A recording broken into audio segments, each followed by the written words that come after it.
La joie de vivre, partie 8, chapitre 9. Et les jours s'étaient remis à couler dans la maison de Bonneville. Après un hiver très froid, il y avait eu un printemps pluvieux. La mer, battue par les averses, ressemblait à un lac de boue. Puis, l'été tardif s'était prolongé jusqu'au milieu de l'automne, avec de lourds soleils qui endormaient l'immensité bleue sous des chaleurs accablantes. Puis, l'hiver avait reparu, et un printemps, et un été encore, s'en allant minute à minute, du même pas, dans la marche cadencée des heures. Pauline, comme si son cœur se fût réglé sur ce mouvement d'horloge, retrouvait son grand calme. Ses souffrances s'engourdissaient, bercées par les jours réguliers, promenées dans des occupations qui revenaient toujours les mêmes. Elle descendait le matin, embrassait son oncle, avait avec la bonne la conversation de la veille, s'asseyait 2 fois à table, cousait l'après-midi, se couchait tôt le soir. Et, le lendemain, la journée recommençait, sans que jamais un événement inattendu en vînt rompre la monotonie. Chantôt, de plus en plus noué par la goutte, les jambes gonflées, les mains difformes, restait muet quand il ne hurlait pas, enfoncé dans la béatitude de ne pas souffrir. Véronique, qui semblait avoir perdu sa langue, tombait à une maussaderie sombre. Seuls, les dîners du samedi dérangeaient cette paix. Cazenove et l'abbé Horter dînaient exactement, on entendait des voix jusqu'à 10 heures, puis les sabots du prêtre s'en allaient sur le pavé de la cour, tandis que le cabriolet du médecin partait avec le trot pesant du vieux cheval. La gaieté même de Pauline s'était faite tranquille, cette gaieté vaillante qu'elle avait gardée au milieu de ses tourments. Son rire sonore n'emplissait plus l'escalier et les pièces, mais elle demeurait l'activité et la bonté de la maison. Elle y apportait chaque matin un nouveau courage à vivre. Au bout d'une année, son cœur dormait. Elle pouvait croire que les heures, maintenant, couleraient de la sorte, uniformes et douces, sans que rien réveillât en elle la douleur assoupie. Dans les premiers temps, après le départ de Lazare, chaque lettre de lui avait troublé Pauline. Elle ne vivait que par ses lettres, les attendait avec impatience, les relisait, allait au-delà des mots écrits, jusqu'aux choses qu'il ne disait pas. Pendant 3 mois, elles furent régulières. Elles arrivaient tous les 15 jours, très longues, pleines de détails, débordantes d'espoir. Lazare se passionnait une fois encore, se jetait dans les affaires, rêvant tout de suite une fortune colossale. À l'entendre, la compagnie d'assurance rendrait des bénéfices énormes. Et il ne se bornerait pas là, il entassait les entreprises, il se montrait enchanté du monde financier et industriel, des gens de relations charmantes qu'il s'accusait d'avoir si sottement jugés en poètes. Toute idée littéraire semblait oubliée. Puis il ne tarissait pas sur les joies de son ménage. Il racontait des enfantillages d'amoureux sur sa femme, des baisers pris, des niches faites, étalant son bonheur pour remercier celle qu'il appelait « ma sœur chérie ». C'étaient ces détails, ces passages familiers qui donnaient aux doigts de Pauline une légère fièvre. Elle restait comme étourdie par l'odeur d'amour qui montait du papier, une odeur d'héliotrope, le parfum préféré de Louise. Ce papier avait dormi près de leur linge. Elle fermait les yeux, voyait les lignes flamboyer, continuer les phrases, la mettre dans l'intimité étroite de leur lune de miel. Mais, peu à peu, les lettres se firent plus rares et plus courtes. Son cousin cessa de parler de ses affaires et se contenta de lui envoyer les amitiés de sa femme.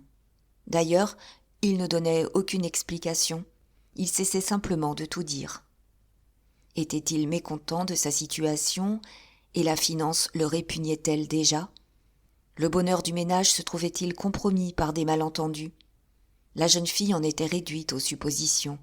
Elle s'inquiétait de l'ennui, de la désespérance qu'elle sentait au fond des quelques mots envoyés comme à regret.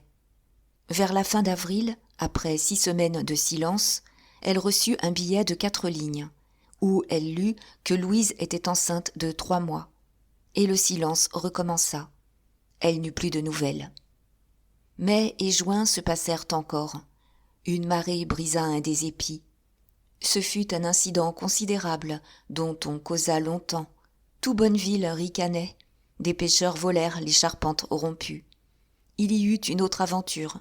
La petite Gonin, à peine âgée de 13 ans et demi, accoucha d'une fille. Et l'on n'était pas sûr que ce fût du fils Cuche, car on l'avait vu avec un vieil homme. Puis, le calme retomba. Le village vivait au pied de la falaise, comme une des végétations entêtées de la mer. En juillet, il fallut réparer le mur de la terrasse et tout un pignon de la maison. Quand les maçons eurent donné un premier coup de pioche, le reste menaça de crouler. Ils restèrent le mois entier. Les mémoires montèrent à près de 10 000 francs.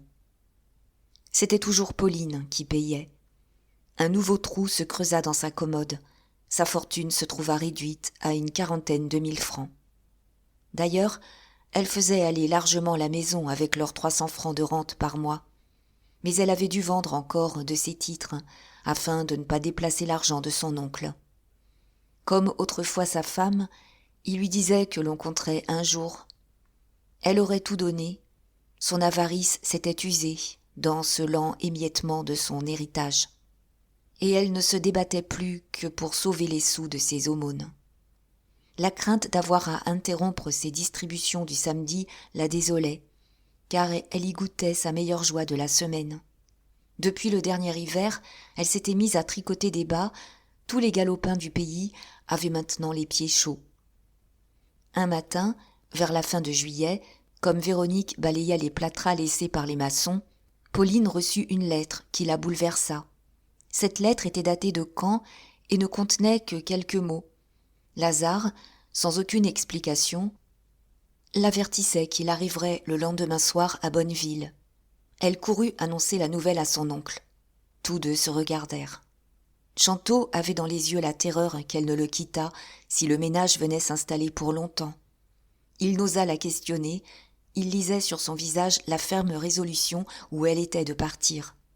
L'après-midi, elle monta même visiter son linge. Cependant, elle ne voulait pas avoir l'air de prendre la fuite. Ce fut vers 5 heures, par un temps superbe, que Lazare descendit de voiture devant la porte de la cour. Pauline s'était avancée à sa rencontre.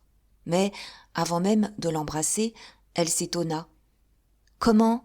Tu es seule ?» ?»« Oui, répondit-il simplement.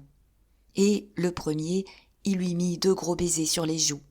« Louise, où est-elle ?»« À Clermont, chez sa belle-sœur. Le médecin lui a recommandé un pays de montagne. Sa grossesse la fatigue beaucoup. » En parlant, il se dirigeait vers le perron. Il jetait dans la cour des coups d'œil prolongés. Il regarda aussi sa cousine, et une émotion qu'il contenait faisait trembler ses lèvres. Comme un chien sortait de la cuisine pour lui aboyer aux jambes, il parut surpris à son tour. « Qu'est-ce que c'est que ça ?» demanda-t-il. « C'est Loulou, » répondit Pauline. « Il ne te connaît pas. Loulou, veux-tu bien ne pas mordre le maître ?» Le chien continuait de gronder. « Il est affreux, ma chère. Où as-tu pêché cette horreur ?» En effet, c'était une pauvre bête bâtarde, malvenue, au poil mangé de gale. Il avait, en outre, une humeur exécrable, toujours grognon, d'une mélancolie de chien déshérité à faire pleurer les gens. « Que veux-tu ? En me le donnant, on m'avait juré qu'il deviendrait énorme et superbe. Et, tu vois, il est resté comme ça. C'est le 5e que nous essayons d'élever. Tous les autres sont morts. Lui seul s'entête à vivre. » D'un air maussade, Loulou s'était décidé à se coucher au soleil, en tournant le dos au monde. Des mouches volaient sur lui. Alors, Lazare songea aux années écoulées, à ce qui n'était plus et à ce qui entrait dans sa vie de nouveau et de lait. Il donna encore un regard à la cour. « Mon pauvre Mathieu !» murmura-t-il très bas. Sur le perron, Véronique l'accueillit d'un branlement de tête, sans cesser d'éplucher une carotte. Mais il alla droit à la salle à manger, où son père attendait, remué par le bruit des voix. Pauline cria dès la porte. « Tu sais qu'il est seul ? Louise est à Clermont. » Chantot, dont les regards inquiets s'éclairaient, questionna son fils, avant même de l'embrasser. « Tu l'attends ici ? Quand viendra-t-elle te rejoindre ?»« Non, non, répondit Lazare, c'est moi qui irai la reprendre chez sa belle-sœur avant de rentrer à Paris. Je passe 15 jours avec vous, puis je file. » Les regards de Chantaud exprimèrent une grande joie muette, et, comme Lazare l'embrassait enfin, il lui rendit 2 vigoureux baisers. Pourtant, il sentit la nécessité d'exprimer des regrets. « Est-ce ennuyeux que ta femme n'ait pu venir ? Nous aurions été si heureux de la voir. Ce sera pour une autre fois. Il faut absolument que tu nous l'amènes. » Pauline se taisait, cachant sous le rire tendre de son accueil la secousse intérieure qu'elle avait reçue. Tout changeait donc une fois encore. Elle ne partirait pas, et elle n'aurait su dire si elle en était heureuse ou fâchée. Tellement elle devenait la chose des autres. Du reste, dans sa gaieté, il y avait une tristesse, celle de retrouver Lazare vieilli, l'œil éteint, la bouche amère. Elle connaissait bien ces plis qui lui coupaient le front et les joues, mais les rides s'étaient creusées, elle y devinait un redoublement d'ennui et d'épouvante. Lui la regardait également. Sans doute, elle lui semblait s'être développée, avoir gagné en beauté et en force, car il murmura, souriant à son tour. « Diable, vous n'avez pas souffert pendant mon absence. Vous êtes tous gras. Papa rajeunit, Pauline est superbe. Et c'est drôle, la maison me paraît plus grande. » Il faisait, d'un coup d'œil, le tour de la salle à manger, comme il avait examiné la cour, surpris et ému. Son regard finit par s'arrêter sur la minouche, couchée sur la table, les pattes en manchon, si enfoncée dans sa béatitude de chatte qu'elle n'avait pas bougé. « Jusqu'à Minouche qui ne vieillit pas, reprit-il. Dis donc, ingrate, tu pourrais bien me reconnaître. Il la caressait. Elle se mit à ronronner sans bouger davantage. « Oh, Minouche ne connaît qu'elle, dit Pauline gaiement. Avant-hier, on lui a encore jeté 5 petits. Tu vois, ça ne la trouble guère. » On avança le dîner, parce que Lazare avait déjeuné de bonne heure. Malgré les efforts de la jeune fille, la soirée fut triste. Des choses qu'on ne disait pas embarrassaient la causerie, et des silences se faisaient. Ils évitèrent de le questionner, voyant qu'il répondait avec gêne. Ils ne tâchèrent de savoir ni où en étaient ses affaires à Paris, ni pourquoi il les avait prévenus de Caen seulement. D'un geste vague, il écartait les interrogations trop directes, comme pour envoyer les réponses à plus tard. Lorsque le thé fut servi, il laissa simplement échapper un gros soupir de satisfaction. Que l'on était bien là, et quelle besogne on aurait abattue dans ce grand calme. Il dit un mot d'un drame en vers auquel il travaillait depuis 6 mois. Sa cousine resta stupéfaite lorsqu'il ajouta qu'il comptait le terminer à Bonneville. Une 12aine de jours devait suffire. À 10 heures, Véronique vint dire que la chambre de M. Lazare était prête. Mais au premier, lorsqu'elle voulut l'installer dans l'ancienne chambre d'amis qu'on avait arrangée pour le ménage, il se fâcha. « Si tu crois que je vais coucher là-dedans, je couche là-haut, dans mon petit lit de fer. » La bonne grognait. Pourquoi ce caprice ? Puisque le lit était fait, il n'allait peut-être pas lui donner la peine d'en faire un autre. « C'est bon, reprit-il, je dormirai dans un fauteuil. » Et, pendant que Véronique arrachait furieusement les draps et les montait au second, Pauline éprouvait une joie inconsciente, une gaieté brusque, qui la jetait au cou de son cousin pour lui souhaiter le bonsoir dans un élan de leur vieille camaraderie d'enfance. Il habitait donc, une fois encore, sa grande chambre, si près d'elle qu'elle l'entendit marcher longtemps, comme enfiévrée par les souvenirs qui la tenaient elle-même éveillée. Ce fut le lendemain seulement que Lazare commença à prendre Pauline pour confidente. Et il ne se confessa pas d'un trait. Elle sut d'abord les choses par de courtes phrases, jetées au travers de la conversation. Puis, enhardie, elle le questionna bientôt, pleine d'une affection inquiète. Comment vivait-il avec Louise ? Leur bonheur était-il toujours aussi complet ? Il répondait oui, mais il se plaignait de petits ennuis intérieurs. Il racontait des faits insignifiants qui avaient provoqué des querelles. Le ménage, sans en être à une rupture, souffrait des 1000 froissements de 2 tempéraments nerveux, incapables d'équilibre dans la joie et dans la douleur. C'était, entre eux, une sorte de rancune secrète, comme s'ils avaient eu la surprise et la colère de s'être mépris, de trouver si vite le fond de leur cœur après le grand amour des premiers temps. Pauline crut comprendre un moment que des pertes pécuniaires les avaient aigris. Mais elle se trompait, leurs 10 000 francs de rente restaient à peu près intacts. Lazare s'était seulement dégoûté des affaires, de même qu'il s'était dégoûté de la musique, de la médecine, de l'industrie. Et, sur ce sujet, il éclata en paroles brutales. Jamais il n'avait vu un monde plus bête ni plus gâté que celui de la finance. Il préférait tout, l'ennui de la province, la médiocrité d'une petite fortune, à ce continuel souci de l'argent, à ce ramollissement cérébral sous la danse affolée des chiffres. D'ailleurs, il venait de quitter la compagnie d'assurance. Il était résolu à tenter le théâtre, dès l'hiver suivant, lorsqu'il serait rentré à Paris. Sa pièce devait le venger. Il y montrerait le chancre de l'argent dévorant la société moderne. Pauline ne se tourmenta pas trop de ce nouvel avortement qu'elle avait deviné derrière l'embarras des dernières lettres de Lazare. Ce qui l'émotionnait surtout, c'était cette mésintelligence grandie peu à peu entre lui et sa femme. Elle cherchait la cause. Comment en arrivait-il si rapidement à ce malaise, eux, jeunes, pouvant vivre à l'aise, n'ayant d'autre souci que celui de leur bonheur ? 20 fois elle revint sur ce sujet, et elle ne cessa d'interroger son cousin que devant la gêne où elle le mettait chaque fois. Il balbutiait, pâlissait, détournait les regards. Elle avait bien reconnu cet air de honte et de peur, l'angoisse de la mort dont il cachait le frisson jadis, ainsi qu'on dissimule un vice secret. Mais était-il possible que le froid du jamais plus se fût couché entre eux, dans le lit encore brûlant de leurs noces ? Plusieurs jours, elle douta, puis, sans qu'il se fût confessé davantage, elle lut dans ses yeux la vérité. Un soir où il descendit de sa chambre, sans lumière, bouleversé, comme s'il fuyait devant des spectres. À Paris, au milieu de sa fièvre d'amour, Lazare avait oublié la mort.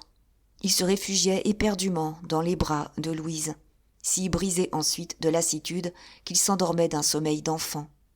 Elle aussi l'aimait en amante, avec ses grâces voluptueuses de chatte, faites uniquement pour ce culte de l'homme, tout de suite malheureux et perdu, s'il cessait une heure de s'occuper d'elle. Et la satisfaction emportée de leurs anciens désirs, l'oubli du reste au cou l'un de l'autre, s'était prolongé, tant qu'ils avaient cru ne jamais toucher le fond de ces joies sensuelles. Mais la satiété venait. Lui s'étonnait de ne pouvoir aller au-delà de l'ivresse des premiers jours, tandis qu'elle, dans son besoin unique de caresses, ne demandant et ne rendant rien de plus, ne lui apportait aucun des soutiens ni des courages de la vie.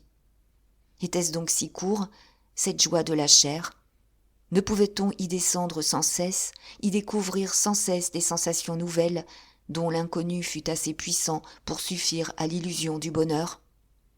Une nuit, Lazare fut réveillé en sursaut par le souffle glacé, dont l'effleurement lui hérissait les poils de la nuque.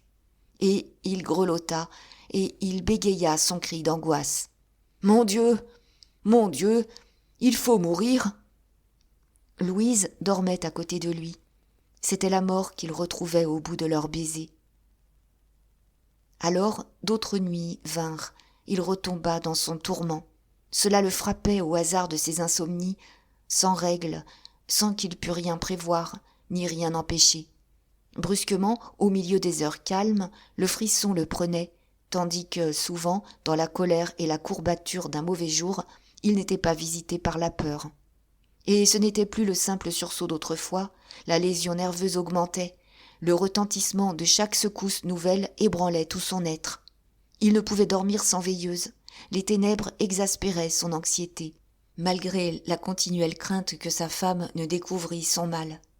Même il y avait là un redoublement de malaise qui aggravait les crises, car jadis, quand il couchait seul, il lui était permis d'être lâche. Cette créature vivante, dont il sentait la tiédeur à son côté, l'inquiétait. Dès que la peur le soulevait de l'oreiller, aveuglé de sommeil, son regard se portait vers elle, avec la pensée éperdue de la voir les yeux ouverts, fixés tout grands sur les siens. Mais jamais elle ne bougeait. Il distinguait à la lueur de la veilleuse son visage immobile, aux lèvres épaissies et aux minces paupières bleues.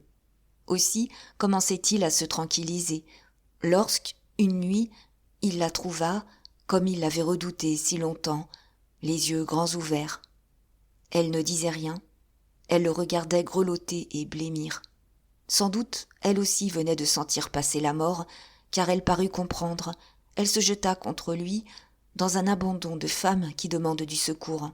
Puis, voulant encore se tromper l'un l'autre, ils feignirent d'avoir entendu un bruit de pas, ils se levèrent pour faire une visite sous les meubles et derrière les rideaux. Désormais, ils furent hantés tous les deux. Aucun aveu ne leur échappait, c'était un secret de honte dont il ne fallait point parler. Seulement, au fond de l'alcôve, lorsqu'ils restaient sur le dos, les yeux élargis, ils s'entendaient clairement penser. Elle était aussi nerveuse que lui. Ils devaient se donner mutuellement ce mal, comme il arrive que deux amants sont emportés par la même fièvre. Lui, s'il s'éveillait, et qu'elle se fût endormie, s'effrayait de ce sommeil. Est-ce qu'elle respirait encore ? Il n'entendait même plus son haleine. Peut-être venait-elle subitement de mourir ? Un instant, il lui étudia le visage, il lui touchait les mains. Puis, rassuré, il ne se rendormait pourtant pas. Et l'idée qu'elle mourrait un jour le jetait dans une songerie lugubre. Lequel s'en irait le premier ? Lui ou elle ? Il poursuivait les deux hypothèses. Des tableaux de mort se déroulaient en images précises avec l'affreux déchirement des agonies, l'abomination des derniers après, la séparation brutale, éternelle. C'était là que tout son être se soulevait de révolte. Ne plus se revoir ? Jamais, jamais ! Lorsqu'on avait vécu ainsi, chair contre chair, et il se sentait devenir fou, cette horreur refusait de lui entrer dans le crâne. Sa peur se faisait brave, il souhaitait de partir le premier. Alors, il s'attendrissait sur elle, il se l'imaginait en veuve, continuant leurs habitudes communes, faisant ceci et ceci encore, qu'il ne ferait plus. Parfois, pour chasser cette obsession, il la prenait doucement, sans l'éveiller. Mais il lui était impossible de la garder longtemps, la sensation de cette vie, qu'il tenait à plein bras, le terrifiait davantage. S'il posait la tête sur la poitrine et qu'il écouta battre le cœur, il ne pouvait en suivre les mouvements sans malaise, croyant toujours à un détraquement subit. Les jambes qu'il avait liées aux siennes, la taille qui mollissait sous son étreinte, ce corps entier, si souple, si adoré, lui était bientôt d'un toucher insupportable, l'emplissait peu à peu d'une attente anxieuse, dans son cauchemar du néant. Et même lorsqu'elle s'éveillait, lorsqu'un désir les nouait plus étroitement, les lèvres contre les lèvres, se jetant au spasme d'amour avec l'idée d'y oublier leur misère, ils en sortaient aussi tremblants. Ils demeuraient allongés sur le dos, sans retrouver le sommeil, dégoûtés de la joie d'aimer. Dans l'ombre de l'alcôve, leurs grands yeux fixes se rouvraient sur la mort. Vers ce temps, Lazare se lassa des affaires. Sa paresse revenait. Il traînait des journées oisives, en donnant pour excuse son mépris des manieurs d'argent. La vérité était que cette préoccupation constante de la mort lui enlevait chaque jour davantage le goût et la force de vivre. Il retombait dans son ancien « à quoi bon ?» puisque le saut final était là, demain, aujourd'hui, dans une heure peut-être. À quoi bon se remuer, se passionner, tenir à cette chose plutôt qu'à cette autre ? Tout avortait. Son existence n'était qu'une mort lente, quotidienne, dont il écoutait comme autrefois le mouvement d'horloge, qui lui semblait aller en se ralentissant. Le cœur ne battait plus si vite, les autres organes devenaient également paresseux, bientôt tout s'arrêterait sans doute. Et il suivait avec des frissons cette diminution de la vie que l'âge fatalement amenait. C'étaient des pertes de lui-même, la destruction continue de son corps. Ses cheveux tombaient, il lui manquait plusieurs dents, il sentait ses muscles se vider, comme s'il retournait à la terre. L'approche de la quarantaine l'entretenait dans une mélancolie noire.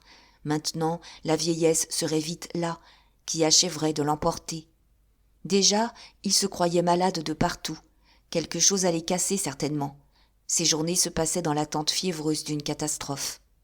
Puis, il voyait mourir autour de lui, et chaque fois qu'il apprenait le décès d'un camarade, il recevait un coup. Était-ce possible? Celui-ci venait de partir. Mais il avait 3 ans de moins. Il était bâti pour durer 100 ans. Et celui-là encore, comment avait-il pu faire son compte? Un homme si prudent qui pesait jusqu'à sa nourriture.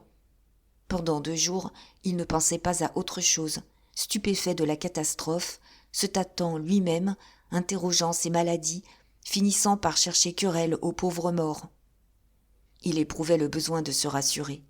Il les accusait d'être morts par leur faute. Le premier avait commis une imprudence impardonnable. Quant au second, il avait succombé à un cas extrêmement rare, dont les médecins ignoraient même le nom. Mais il tâchait vainement d'écarter le spectre importun.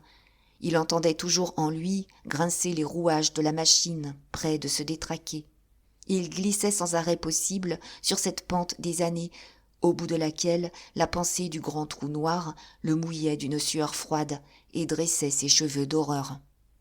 Quand Lazare n'alla plus à son bureau, des querelles éclatèrent dans le ménage. Il promenait une irritabilité qui s'avivait au moindre obstacle. Le mal grandissant qu'il cachait avec tant de soin se manifestait au dehors par des brusqueries, des humeurs sombres, des actes de maniaque.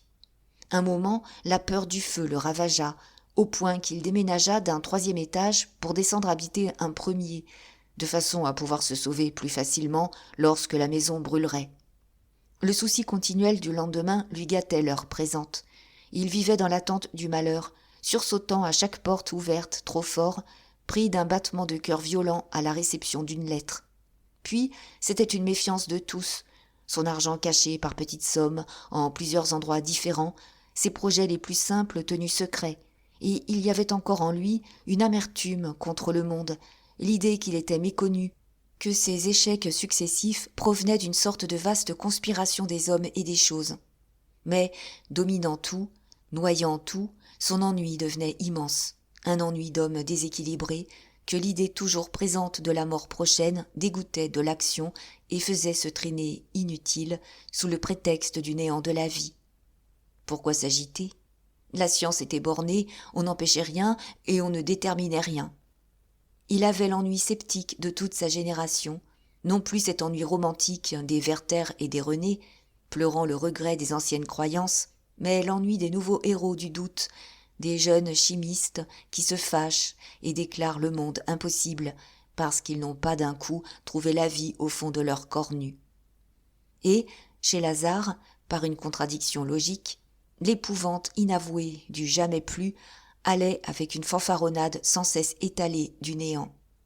C'était son frisson lui-même, le déséquilibrement de sa nature d'hypocondre qui le jetait aux idées pessimistes, à la haine furieuse de l'existence. Il la regardait comme une duperie, du moment où elle ne durait pas éternellement. Ne passait-on pas la première moitié de ses jours à rêver le bonheur et la seconde à regretter et à trembler? Aussi renchérissait-il encore sur les théories du vieux, comme il nommait Schopenhauer, dont il récitait de mémoire les passages violents. Il parlait de tuer la volonté de vivre, pour faire cesser cette parade barbare et imbécile de la vie que la force maîtresse du monde se donne en spectacle dans un but d'égoïsme inconnu. Il voulait supprimer la vie afin de supprimer la peur. Toujours il aboutissait à cette délivrance. Ne rien souhaiter dans la crainte du pire, éviter le mouvement qui est douleur, puis tomber à la mort tout entier. Le moyen pratique d'un suicide général le préoccupait, d'une disparition totale et soudaine, consentie par l'universalité des êtres. Cela revenait à chaque heure, au milieu de sa conversation courante, en sortie familière et brutale. Au moindre tracas, il regrettait de n'être pas crevé encore. Un simple mal de tête le faisait se plaindre rageusement de sa carcasse. Avec un ami, sa conversation tombait tout de suite sur les embêtements de l'existence, sur la rude chance de ceux qui engraissaient les pissenlits au cimetière. Les sujets lugubres l'obsédaient. Il se frappa de l'article d'un astronome fantaisiste annonçant la venue d'une comète dont la queue devait balayer la Terre comme un grain de sable. Ne fallait-il pas y voir la catastrophe cosmique attendue, la cartouche colossale qui allait faire sauter le monde, ainsi qu'un vieux bateau pourri? Et ce souhait de mort, ces théories caressées de l'anéantissement, n'étaient que le débat désespéré de ses terreurs, le tapage vain de paroles sous lequel il cachait l'attente abominable de sa faim. La grossesse de sa femme, à ce moment, lui causa une nouvelle secousse. Il éprouva une sensation indéfinissable, à la fois une grande joie et un redoublement de malaise. Contrairement aux idées du vieux, l'idée d'être père, d'avoir fait de la vie, l'emplissait d'orgueil.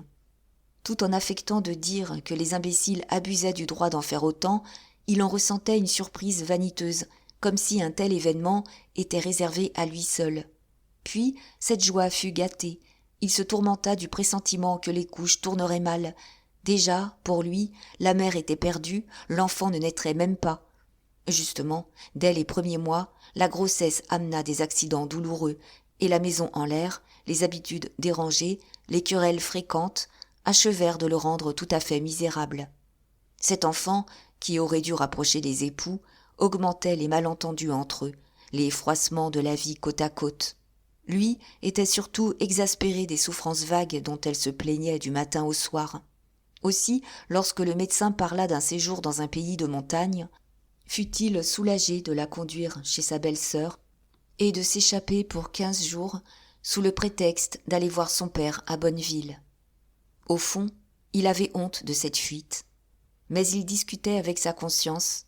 Une courte séparation leur calmerait les nerfs à tous deux, et il suffisait, en somme, qu'il fût là pour les couches. Le soir, où Pauline connut enfin l'histoire entière des 18 mois écoulés, elle resta un instant sans voix, étourdie par ce désastre. C'était dans la salle à manger. Elle avait couché Chantot, et Lazare venait d'achever sa confession en face de la théière refroidie sous la lampe qui charbonnait. Après un silence, elle finit par dire « Mais vous ne vous aimez plus, grand Dieu !» Il s'était levé pour monter à sa chambre, et il protesta avec son rire inquiet. « Nous nous aimons autant qu'on peut s'aimer, ma chère enfant. Tu ne sais donc rien, dans ton trou. Pourquoi l'amour irait-il mieux que le reste ?» Dès qu'elle fut enfermée chez elle, Pauline retomba à une de ces crises de désespoir qui l'avaient si souvent tenue là, sur la même chaise, éveillée et torturée pendant que la maison dormait. Est-ce que le malheur allait recommencer ? Quand elle croyait tout fini pour les autres et pour elle, quand elle s'était arraché le cœur jusqu'à donner Lazare à Louise, brusquement, elle apprenait l'inutilité de son sacrifice. Il ne s'aimait déjà plus. Elle avait en vain pleuré les larmes et saigné le sang de son martyre. C'était à ce misérable résultat qu'elle aboutissait, à de nouvelles douleurs, des luttes prochaines, dont le pressentiment augmentait son angoisse. On ne cessait donc jamais de souffrir. Et, tandis que les bras abandonnés, elle regardait fixement brûler sa bougie, la pensée qu'elle seule était coupable, en cette aventure, lui montait de la conscience et l'oppressait. Inutilement, elle se débattait contre les faits. Elle seule avait conclu ce mariage, sans comprendre que Louise n'était pas la femme qu'il fallait à son cousin. Car elle la voyait nettement à cette heure, trop nerveuse pour l'équilibrer, près de s'affoler elle-même au moindre souffle, ayant son unique charme d'amante dont il s'était lassé. Pourquoi toutes ces choses ne la frappaient-elles qu'aujourd'hui ? N'étaient-ce pas les mêmes raisons qui l'avaient déterminée à laisser Louise prendre sa place ? Autrefois, elle la trouvait plus aimante. Il lui semblait que cette femme, avec ses baisers, aurait le pouvoir de sauver Lazare de ses humeurs sombres. Quelle misère ! Faire le mal en voulant faire le bien, être ignorante de l'existence au point de perdre les gens dont on veut le salut. Certes, elle avait cru être bonne, rendre solide son œuvre de charité, le jour où elle avait payé leur joie de tant de larmes. Et un grand mépris lui venait de sa bonté, puisque la bonté ne faisait pas toujours le bonheur. La maison dormait.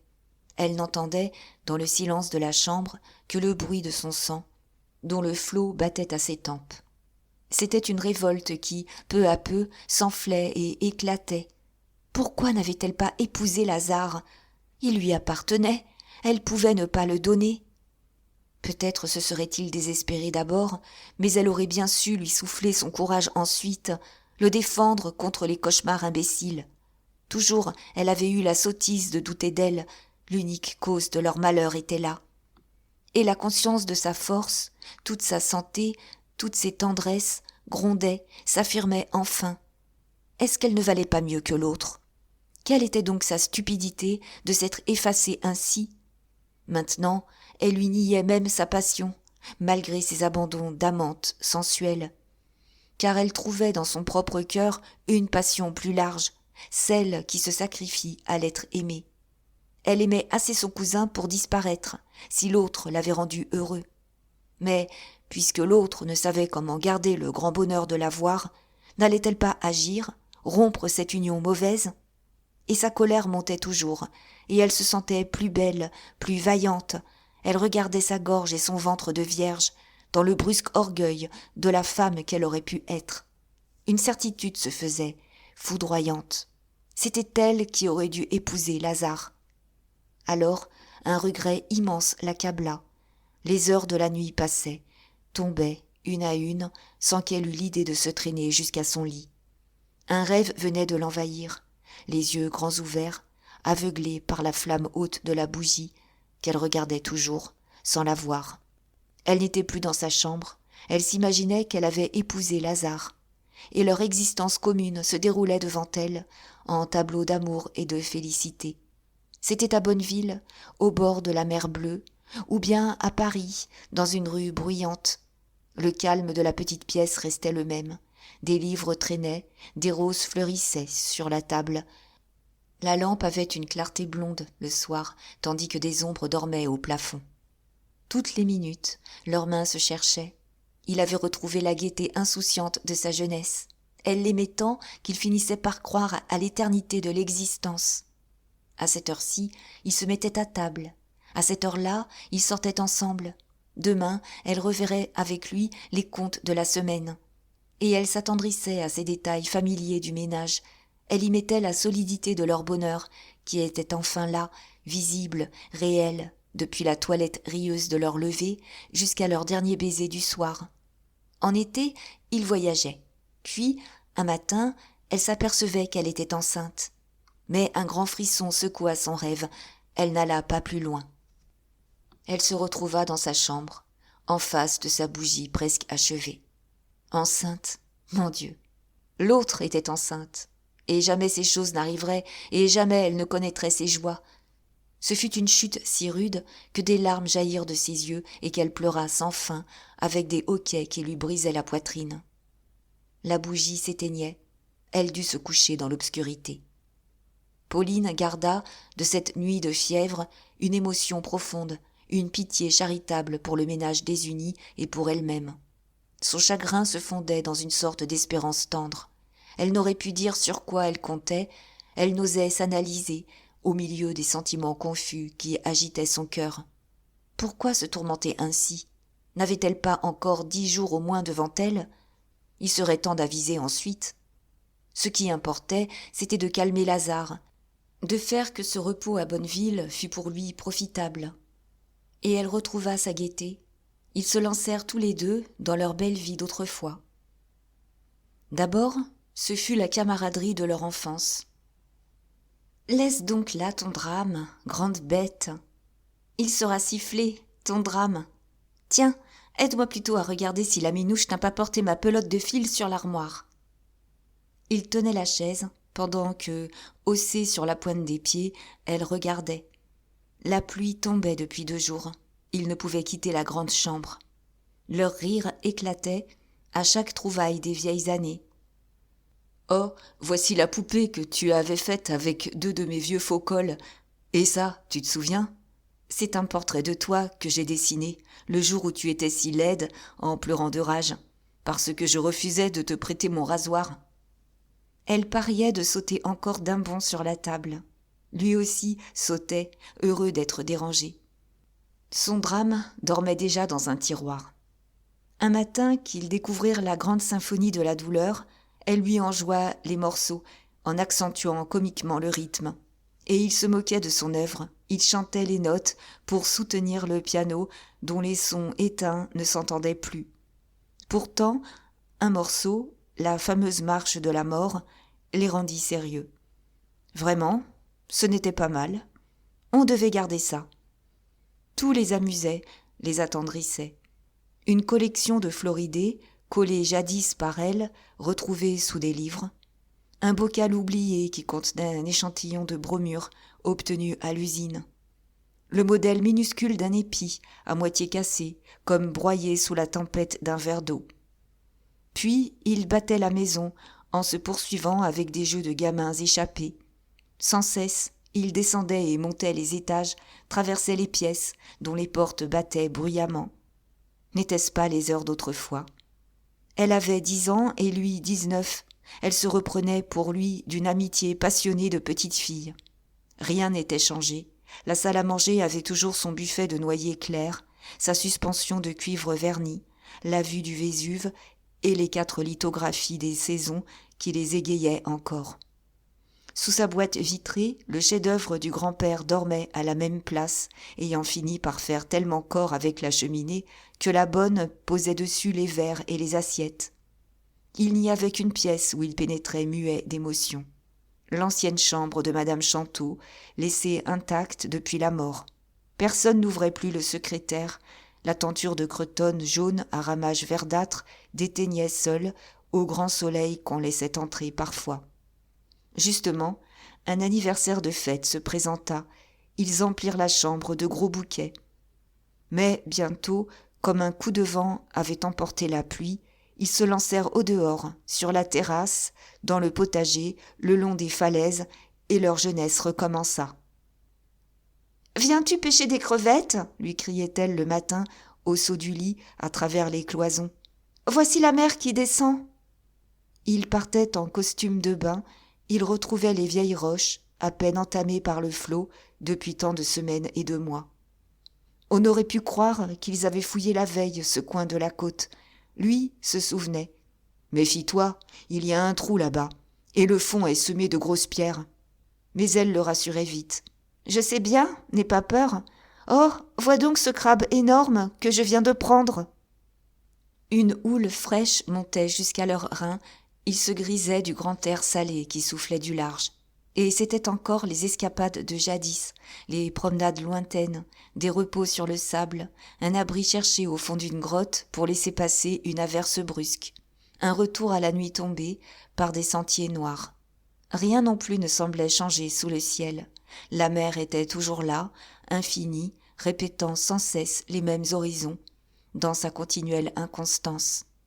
N'était-ce pas hier qu'il l'avait vue, de ce bleu de turquoise, avec ses grandes moires pâles où s'élargissait le frisson des courants, et cette eau plombée sous le ciel livide, ce coup de pluie vers la gauche qui arrivait avec la marée haute, ne les verrait-il pas demain encore, en confondant les jours ?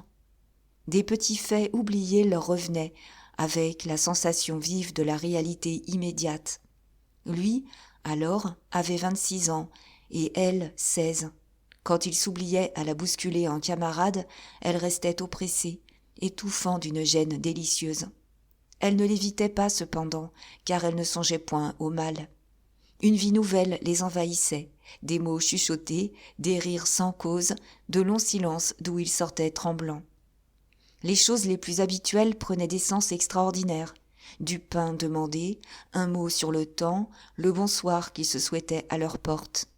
C'était tout le passé dont le flot remontait en eux, avec la douceur des vieilles tendresses endormies qui s'éveillent. Pourquoi se seraient-ils inquiétés ? Ils ne résistaient même pas. La mer semblait les bercer et les alanguir de l'éternelle monotonie de sa voix. Et les jours passaient ainsi, sans secousse. Déjà, la 3e semaine du séjour de Lazare commençait. Il ne partait pas. Il avait reçu plusieurs lettres de Louise, qui s'ennuyait beaucoup, mais que sa belle-sœur voulait retenir davantage. Dans ses réponses, il l'engageait à rester. Il lui envoyait les conseils du docteur Cazenove, qu'il consultait en effet. Le train paisible et régulier de la maison le reprenait peu à peu. Les heures anciennes des repas, du lever et du coucher qu'il avait changé à Paris, les mauvaises humeurs grondeuses de Véronique, les douleurs incessantes de son père, qui restait immuable, la face contractée par la même souffrance, lorsque tout dans la vie d'alentour se précipitait et changeait. Il retrouvait encore les dîners du samedi, les vieilles figures connues du médecin et de l'abbé, avec les éternelles conversations roulant sur les derniers gros temps ou sur les baigneurs d'Aromanche. La minouche, au dessert, sautait toujours sur la table, avec une légèreté de plume, venait lui donner un grand coup de tête dans le menton, pour se caresser, et le léger égratignement de ses dents froides le reportait à bien des années en arrière. Il n'y avait de nouveau, dans ces choses d'autrefois, que Loulou, triste et affreux, couché en boule sous une table, grognant dès qu'on l'approchait. Vainement, Lazare lui donnait du sucre. La bête, après l'avoir croqué, montrait les dents, avec un redoublement de maussaderie. On avait dû l'abandonner. Il vivait seul, en étranger dans la maison, ainsi qu'un être insociable qui demande seulement aux hommes et aux dieux de le laisser s'ennuyer en paix. Parfois, pourtant, lorsque Pauline et Lazare faisaient une de leurs longues promenades, il leur arrivait des aventures. C'est ainsi qu'un jour, comme ils avaient quitté le sentier de la falaise pour ne point passer devant l'usine de la baie du Trésor, ils tombèrent justement sur Boutigny, au détour d'un chemin creux. Boutigny était maintenant un gros monsieur, enrichi par sa fabrication de la soude de commerce.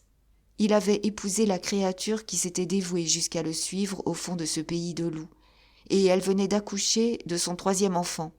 Toute la famille, accompagnée d'un domestique et d'une nourrice, occupait un break superbe, attelé d'une paire de grands chevaux blancs.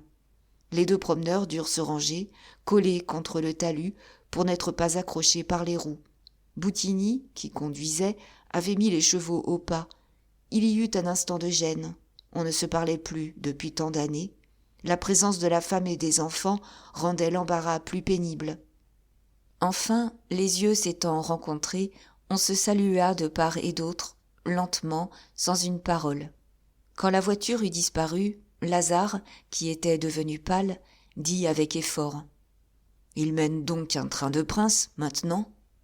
Pauline, que la vue des enfants avait seule remuée, répondit avec douceur : « Oui, il paraît qu'il a fait, dans ces derniers temps, des gains énormes. Tu sais qu'il a recommencé tes anciennes expériences. » C'était bien là ce qui serrait le cœur de Lazare. Les pêcheurs de Bonneville, avec le besoin goguenard de lui être désagréable, l'avaient mis au courant.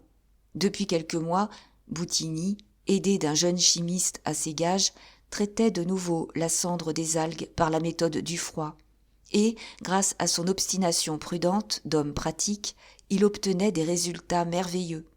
« Parbleu !» murmura Lazare d'une voix sourde. « Chaque fois que la science avance d'un pas, c'est qu'un imbécile la pousse, sans le faire exprès. » Leur promenade fut gâtée. Ils marchèrent en silence, les yeux au loin, regardant monter de la mer des vapeurs grises qui pâlissaient le ciel. Quand ils rentrèrent à la nuit, ils étaient frissonnants. La clarté gaie de la suspension sur la nappe blanche les réchauffa. Un autre jour, du côté de Verchemont, comme ils suivaient un sentier, à travers des champs de betteraves, ils s'arrêtèrent, surpris de voir fumer un toit de chaume. C'était un incendie. Le soleil tombant d'aplomb empêchait d'apercevoir les flammes, et la maison brûlait seule, portes et fenêtres closes, pendant que les paysans devaient travailler aux environs. Aussitôt, ils quittèrent le sentier, ils coururent et crièrent, mais ils firent seulement envoler des pies qui jacassaient dans des pommiers. Enfin, d'une pièce lointaine de carottes, une femme coiffée d'un mouchoir sortit, regarda un instant, puis galopa dans les terres labourées d'un galop furieux à se casser les jambes. Elle gesticulait, elle hurlait un mot qu'on ne pouvait distinguer tellement il s'étranglait dans sa gorge. Elle tomba, se releva, tomba encore, repartit, les mains saignantes. Son mouchoir s'était envolé, ses cheveux nus se dénouaient au soleil. « Mais que dit-elle » répétait Pauline, prise d'effroi. La femme arrivait. Ils entendirent le cri rauque, pareil à un hurlement de bête. « L'enfant ! L'enfant ! L'enfant !» Depuis le matin, le père et le fils travaillaient à près d'une lieue, dans une pièce d'avoine qu'ils avaient eue par héritage. Elle venait à peine de s'absenter pour aller prendre un panier de carottes, et elle était partie en laissant l'enfant endormi et en fermant tout, ce qu'elle ne faisait jamais. Sans doute le feu couvait depuis longtemps, car c'était une stupeur. Elle jurait d'avoir éteint jusqu'au dernier morceau de braise. Maintenant, le toit de chaume n'était plus qu'un brasier. Les flammes montaient et remuaient d'un frisson rouge la grande clarté jaune du soleil.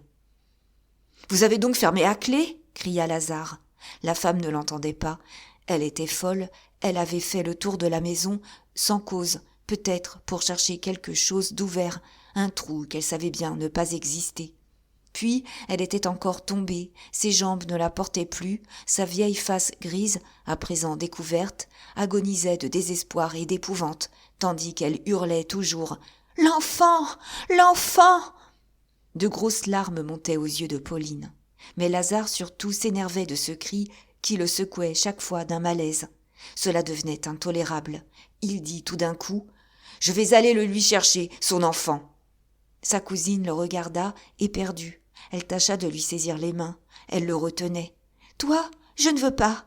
Le toit va crouler. »« Nous verrons bien, » dit-il simplement. Et il criait à son tour dans le visage de la femme. « Votre clé. Vous avez bien votre clé ?» La femme demeurait béante. Lazare la bouscula et lui arracha enfin la clé. Puis, pendant qu'elle restait à hurler par terre, il marcha d'un pas tranquille vers la maison. Pauline le suivait des yeux, sans chercher davantage à l'arrêter, clouée de peur et d'étonnement. Tant il semblait accomplir une chose naturelle. Une pluie de flamèches tombait, il dut se coller contre le bois de la porte pour l'ouvrir, car des poignées de paille enflammées roulaient du toit, ainsi qu'un ruissellement d'eau par un orage. Et là, il trouva un obstacle. La clé rouillée refusait de tourner dans la serrure. Mais il ne jura même pas.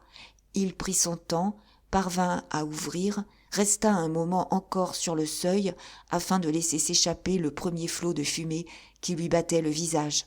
Jamais il ne s'était connu un pareil sang-froid. Il agissait comme dans un rêve, avec une certitude de mouvement, une adresse et une prudence que le danger faisait naître. Il baissa la tête, il disparut.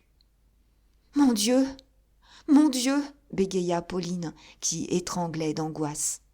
D'un geste involontaire, elle avait joint les mains, et elle les serrait à se les briser.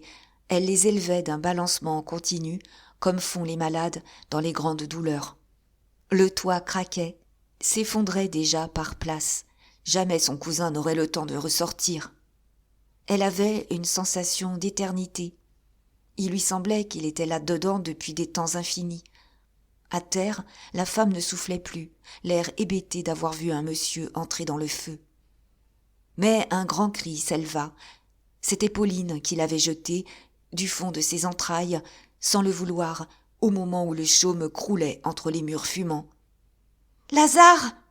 Il était sur la porte, les cheveux à peine roussis, les mains légèrement brûlées, et quand il eut mis entre les bras de la femme le petit qui se débattait en pleurant, il se fâcha presque contre sa cousine. « Quoi ? Qu'as-tu à te faire ainsi du mal ?» Elle se pendit à son cou, elle sanglotait dans une telle détente nerveuse que, par crainte d'un évanouissement, il dut l'asseoir sur une vieille pierre moussue, adossée au puits de la maison. Lui-même, à présent, défaillait. Il y avait là une auge pleine d'eau où il trempa ses mains avec délice. Ce froid le faisait revenir à lui, et il éprouvait à son tour une grande surprise de son action. Et quoi ? Il était entré au milieu de ces flammes ? C'était comme un dédoublement de son être. Il se revoyait nettement dans la fumée, d'une agilité et d'une présence d'esprit incroyables, assistant à cela ainsi qu'à un prodige accompli par un étranger. Un reste d'exaltation intérieure le soulevait d'une joie subtile qu'il ne connaissait pas. Pauline s'était un peu remise, et elle lui examinait les mains en disant « Non, ce ne sera rien, les brûlures ne sont pas profondes. Mais il faut rentrer, je te penserai. Mon Dieu, que tu m'as fait peur !» Elle avait trempé son mouchoir dans l'eau pour lui en envelopper la main droite, la plus atteinte des deux. Ils se levèrent, tâchèrent de consoler la femme qui, après avoir baisé furieusement l'enfant, l'avait posé près d'elle, sans le regarder davantage. Et, à cette heure, elle se lamentait sur la maison, hurlant aussi fort, demandant ce qu'allaient dire ces hommes quand ils trouveraient tout par terre. Les murs tenaient pourtant. Une fumée noire sortait du brasier intérieur, avec de grands vols crépitants d'étincelles qu'on ne voyait point. Allons, du courage, ma pauvre femme, répétait Pauline. Venez causer demain avec moi. Des voisins, attirés par la fumée, accouraient. Elle put emmener Lazare. Le retour fut très doux. Il souffrait peu, mais elle voulait quand même lui donner le bras pour le soutenir. Les paroles leur manquaient encore, dans l'ébranlement de leur émotion, et ils se regardaient en souriant. Elle, surtout, éprouvait une sorte de fierté heureuse. Il était donc brave, lui qui blêmissait devant la peur de la mort. Le sentier se déroulait sous leurs pas, elle s'absorbait dans l'étonnement de ces contradictions du seul homme qu'elle connût bien. Car elle l'avait vu passer des nuits au travail, puis rester oisif durant des mois, être d'une franchise déconcertante après avoir menti impudemment, lui baiser le front un camarade, tandis qu'elle sentait ses mains d'homme, fiévreuses de désir, la brûler au poignet. Et voilà qu'aujourd'hui, il devenait un héros.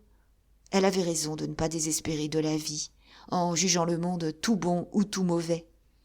Quand ils arrivèrent à Bonneville, leur silence ému creva en un flot de paroles bruyantes. Les plus petits détails renaissaient. Ils racontaient 20 fois l'aventure, en évoquant toujours des faits oubliés, dont ils se souvenaient l'un et l'autre, comme à la lueur vive d'un éclair. On en parla longtemps. Des secours furent remis aux paysans incendiés. Depuis bientôt un mois, Lazare était à Bonneville. Une lettre de Louise arriva, désespérée d'ennui. Il répondit qu'il irait la reprendre au commencement de la semaine suivante. Des averses terribles tombaient de nouveau, ces averses dont la violence balayait si souvent la côte, ainsi qu'une barre d'écluse qui aurait emporté la terre, la mer et le ciel dans une vapeur grise. Lazare avait parlé de terminer sérieusement son drame, et Pauline, qu'il voulait avoir près de lui pour l'encourager, montait son tricot, les petits bas qu'elle distribuait aux gamines du village. Mais il ne travaillait guère, dès qu'elle s'asseyait devant la table. C'étaient maintenant des causeries à voix presque basse, toujours les mêmes choses répétées sans fatigue, les yeux dans les yeux. Il ne jouait plus, évitait les jeux de main avec la prudence instinctive des enfants grondés qui sentent le danger des frôlements d'épaules et des effleurements d'haleine dont ils riaient la veille encore. Rien d'ailleurs ne leur semblait plus délicieux que cette paix lasse, cette somnolence où ils glissaient sous le roulement de la pluie, battant sans relâche les ardoises de la toiture. Un silence les faisait rougir. Ils mettaient une caresse dans chaque mot, involontairement, par cette poussée qui avait peu à peu fait renaître en eux et s'épanouir les jours anciens qu'ils croyaient morts à jamais. Un soir, Pauline avait veillé jusqu'à minuit dans la chambre de Lazare, tricotant, pendant que, la plume tombée de ses doigts, il lui expliquait en paroles lentes ses œuvres futures, des drames peuplés de figures colossales. Toute la maison dormait. Véronique elle-même était allée se coucher de bonne heure. Et cette grande paix frissonnante de la nuit, où montait seulement la plainte accoutumée de la marée haute, les avait peu à peu pénétrés d'une sorte d'attendrissement sensuel. Lui, vidant son cœur, confessait qu'il avait manqué sa vie.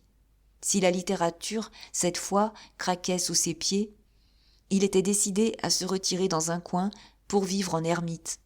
« Tu ne sais pas, reprit-il en souriant, je songe souvent que nous aurions dû nous expatrier après la mort de ma mère. »« Comment, nous expatrier ?»« Oui, nous enfuir bien loin, en Océanie par exemple, dans une de ces îles où la vie est si douce. »« Et ton père, nous l'aurions emmené ?»« Oh, ce n'est qu'un rêve, je te le dis. Il n'est point défendu d'imaginer des choses agréables quand la réalité n'est pas gaie. » Il avait quitté la table. Il était venu s'asseoir sur l'un des bras du fauteuil qu'elle occupait. Elle laissa tomber son tricot pour rire à l'aise du galop continuel de cette imagination de grand enfant détraqué.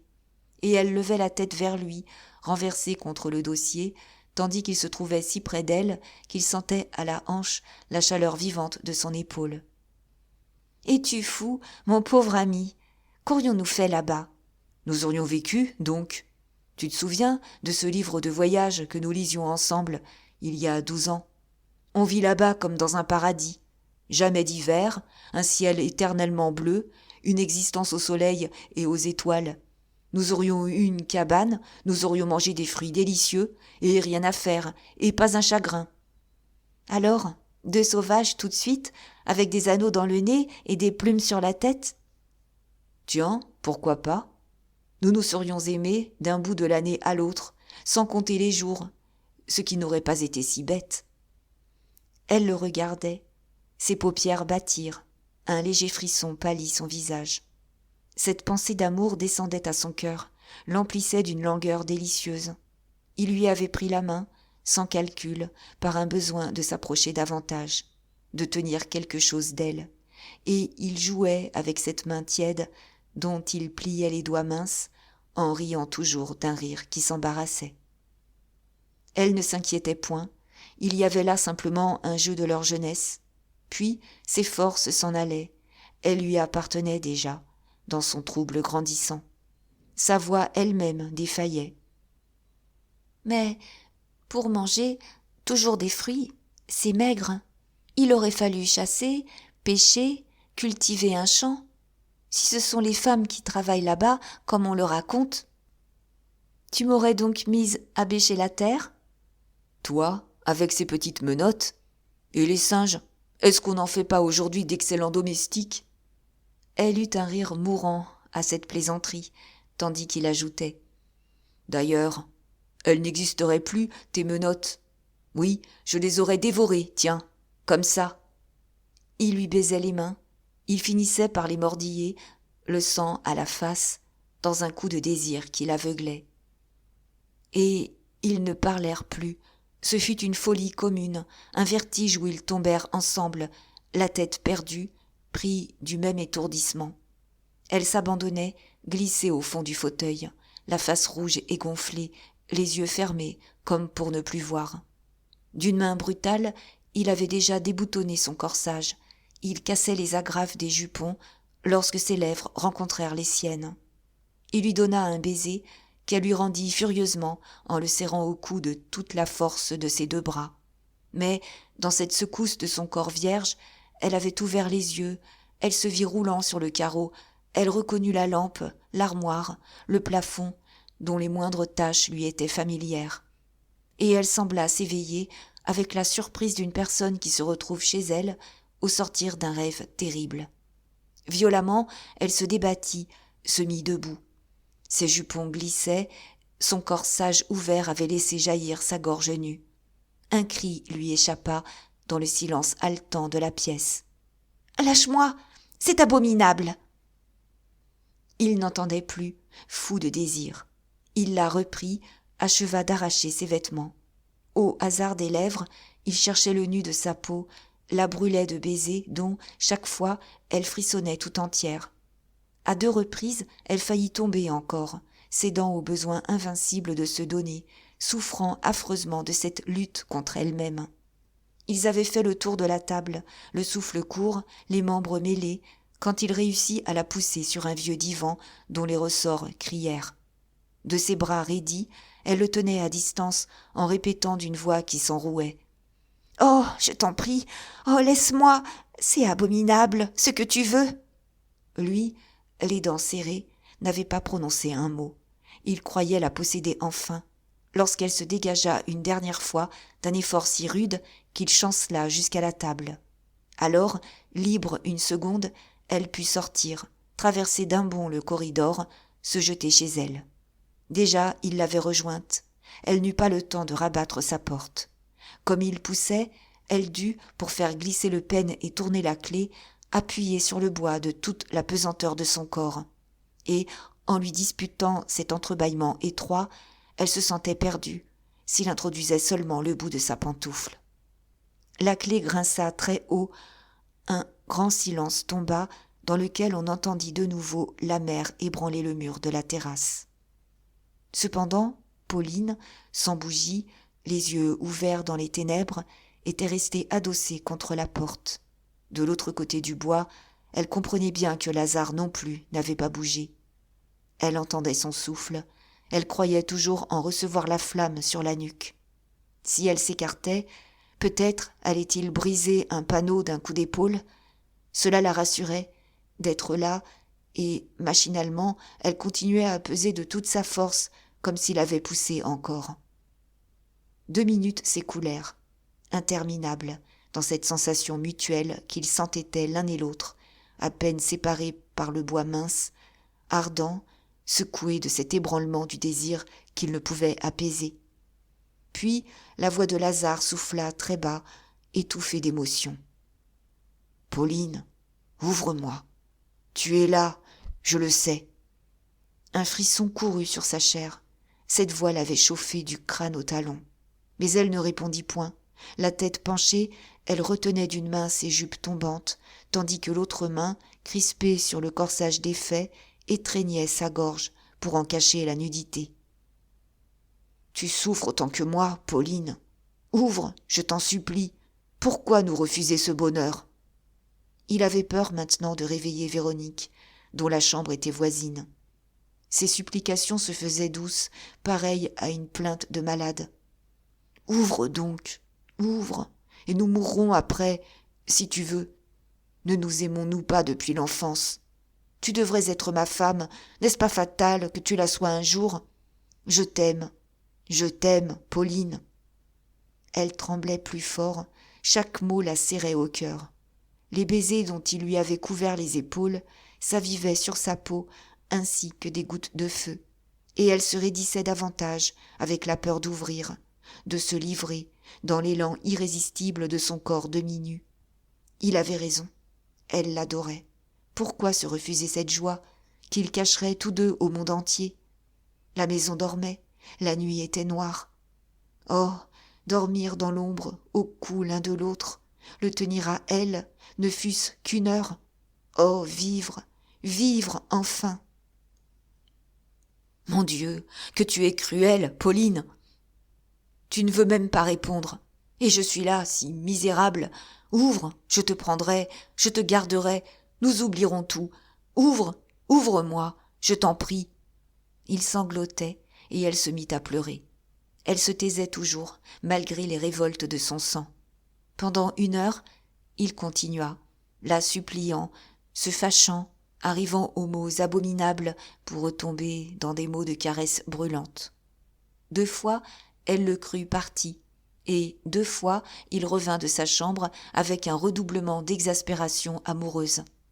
Puis, quand elle l'entendit s'enfermer rageusement chez lui, elle éprouva une tristesse immense. C'était fini cette fois. Elle avait vaincu.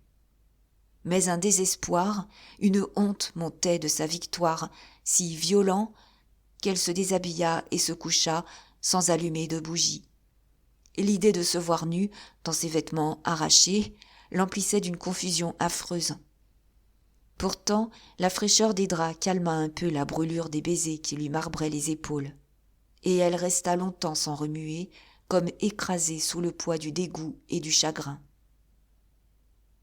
Une insomnie tint Pauline, éveillée jusqu'au jour. Cette abomination l'obsédait. Toute cette soirée était un crime qui lui faisait horreur. Maintenant, elle ne pouvait plus s'excuser elle-même. Il fallait bien qu'elle avouât la duplicité de ses tendresses. Son affection maternelle pour Lazare, ses accusations sourdes contre Louise, étaient simplement les réveils hypocrites de sa passion ancienne. Elle avait glissé à ses mensonges. Elle descendait plus avant dans les sentiments inavoués de son cœur, où elle découvrait une joie de la désunion du ménage, une espérance d'en profiter peut-être. N'était-ce pas elle qui venait de faire recommencer à son cousin les jours d'autrefois ? N'aurait-elle pas dû prévoir que la chute se trouverait au bout ? À cette heure, la situation terrible se dressait, barrant leur vie à tous. Elle l'avait donnée à une autre, et elle l'adorait, et il la voulait.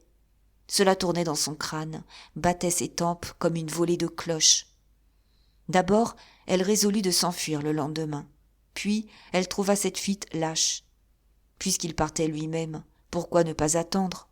Et, d'ailleurs, un orgueil lui revenait.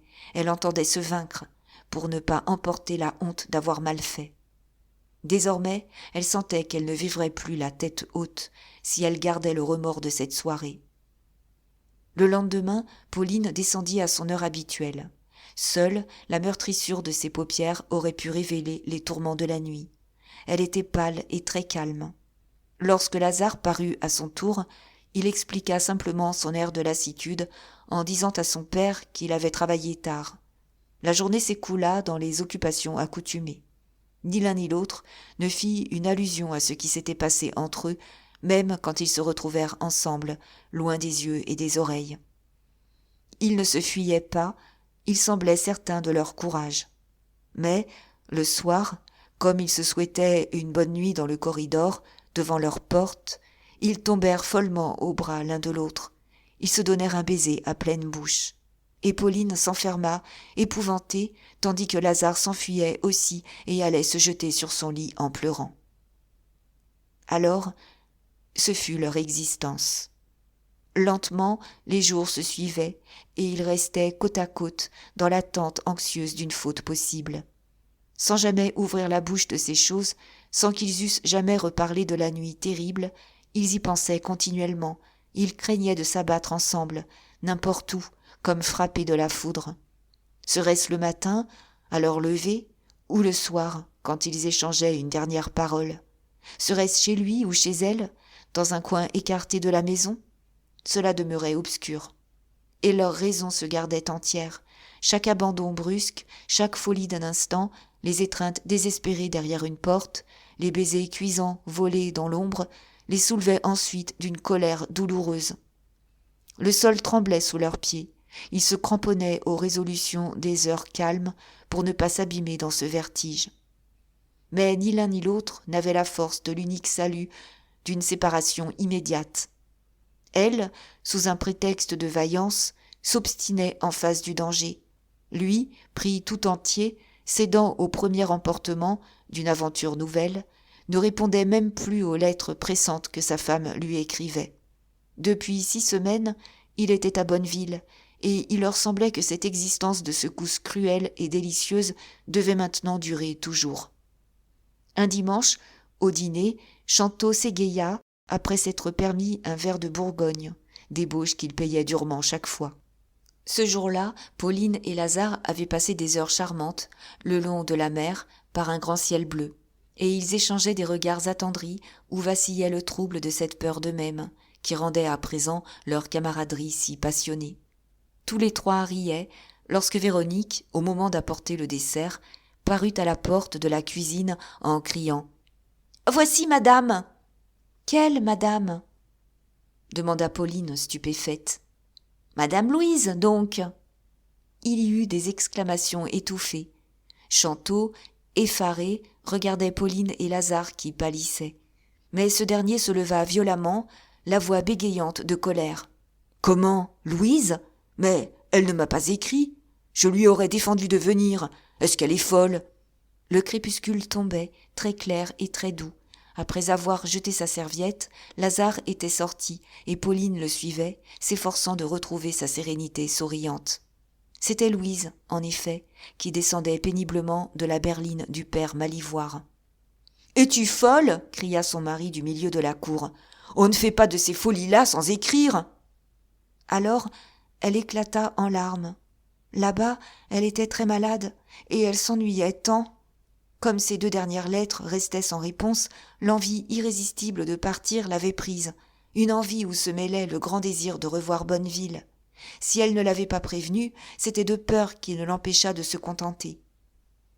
« Moi qui me faisais une si bonne fête de vous surprendre tous !»« C'est ridicule, tu repartiras demain. » Louise, suffoquée par cet accueil, tomba dans les bras de Pauline.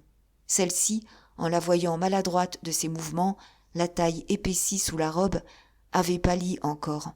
Maintenant, elle sentait contre elle ce ventre de femme grosse. Elle en avait horreur et pitié.